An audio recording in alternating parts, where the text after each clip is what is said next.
অনেক সময় দেখা যায় যে কম বয়সে অর্থাৎ ডায়াবেটিস ধরা পড়ার 1-2 বছরের মধ্যেই চোখের দৃষ্টিশক্তি কমে যাচ্ছে বা ঝাপসা দেখছেন বা খুব ভ্যারি করছে, চোখের পাওয়ার ভ্যারি করছে।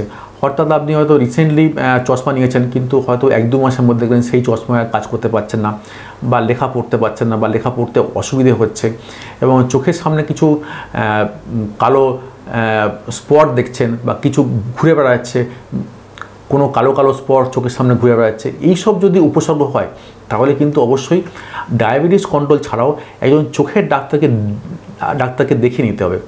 চোখের ডাক্তারকে কেন দেখাতে হবে?